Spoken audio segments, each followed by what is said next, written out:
One tax software update. June 27, 2017. $10 billion in damage. The most destructive cyber attack in history. June 27, 2017. Across Ukraine, accountants open their tax software and hit update. It is the most ordinary thing in the world. Within minutes, their screens freeze, then demand a ransom. But this is no ordinary ransomware. There is no key, no way to pay, nothing to recover. The files are simply gone. Within hours, it has jumped borders into a Danish shipping giant, an American drug maker, a global delivery company. U.S. officials would later estimate the total damage at roughly $10 billion, the most destructive cyber attack in history. And it all began inside a piece of tax software.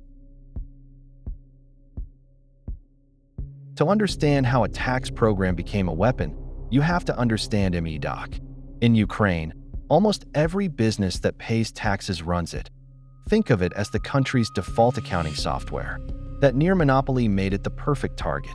Instead of attacking thousands of companies one by one, the attackers compromised the update server behind MEDOC and let the trusted software deliver the weapon for them.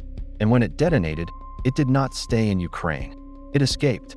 In a matter of hours, it would reach some of the largest companies on the planet.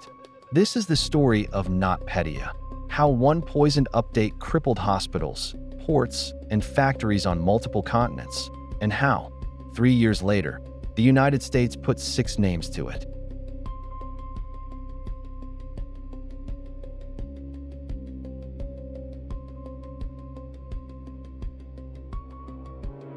Chapter 1. The Hidden Tax Update. For weeks before June 27th, something was already wrong inside MEDOC. According to the security researchers who later dissected the attack, intruders had quietly slipped a backdoor into the software's update mechanism, turning a trusted patch pipeline into a delivery system for malware. Then, that Tuesday morning, they pulled the trigger. The payload the world would come to call NotPetya spread with terrifying speed. Reporting by security firms described it borrowing a stolen NSA exploit known as Eternal Blue, the same tool behind the earlier WannaCry outbreak, and pairing it with a credential-stealing trick to leap from machine to machine across entire networks. One infected laptop could take down a whole company in minutes. On screen, victims saw a ransom note demanding $300 in Bitcoin. It was a lie. The malware was never built to make money. It was built to destroy. It scrambled the part of the hard drive a computer needs just to start, then threw away the key. Paying changed nothing. The data was already dead.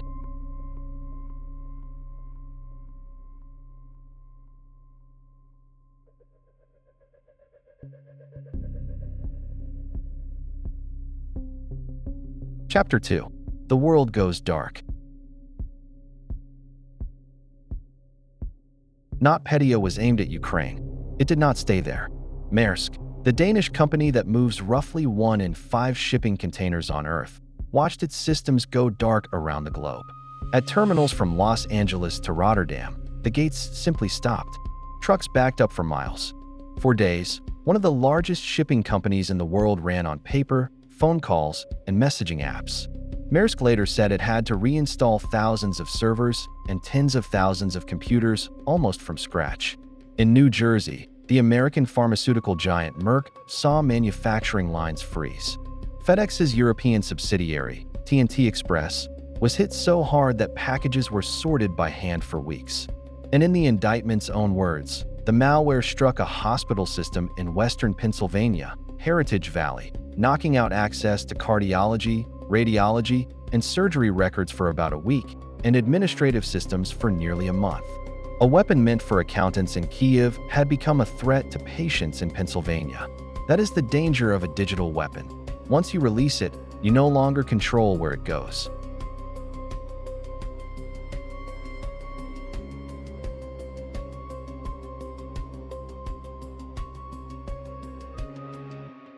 Chapter 3. $10 billion in damage. So what did it actually cost? The indictment is careful and narrow. It says the 3 victims named in the case, the pharmaceutical maker, the FedEx subsidiary, and the Heritage Valley Hospital System together suffered nearly $1 billion in losses. But that is only 3 companies. When investigators and government officials tallied the global wreckage, the number climbed far higher. U.S. officials publicly estimated the total worldwide damage at more than $10 billion, which would make NotPetya the most destructive cyber attack in history. And here's the strangest part. Unlike a normal ransomware crew counting its profits, the people behind NotPetya collected almost nothing. The Bitcoin ransom address gathered only a few $1,000s before it went cold. There was no decryption key hiding on a server somewhere. Even if you paid, there was nothing on the other end to give your files back. That is the tell. This was never a robbery. $10 billion in damage was not a side effect of greed. It was the point. NotPetya was sabotage wearing the costume of crime, built to look like ransomware just long enough to do its real work.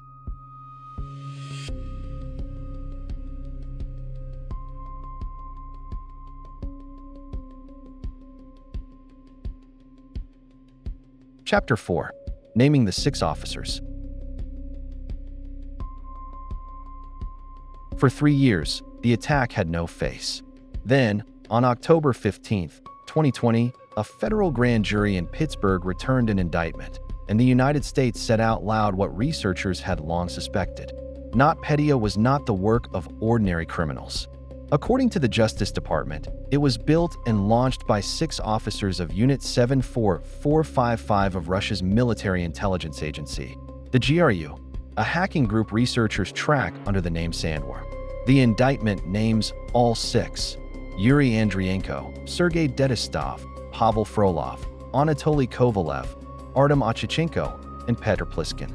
Prosecutors allege the same unit was behind blackouts in Ukraine, interference targeting the French elections, and the attack on the 2018 Winter Olympics opening ceremony. Each man was charged across 7 counts, from conspiracy and wire fraud to damaging protected computers and identity theft. Officials called it the most destructive series of cyber attacks ever attributed to a single group. But there is a catch, and it is a heavy one. The 6 are in Russia. There are no arrests, no extraditions, no trials. The indictment is a message, not a set of handcuffs, proof of who did it, and a promise that the receipts are on file.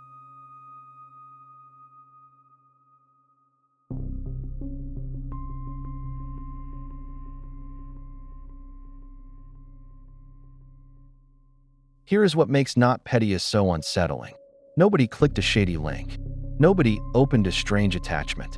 The victims did the responsible thing. They updated their software, and that update was the attack.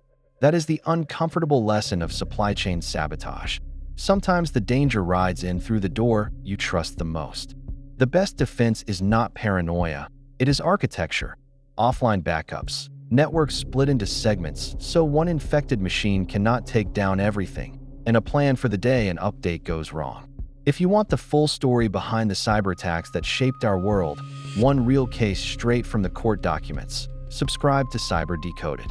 Next up, the 15-year-old who stole $24 million in Bitcoin from his bedroom. Do not miss it.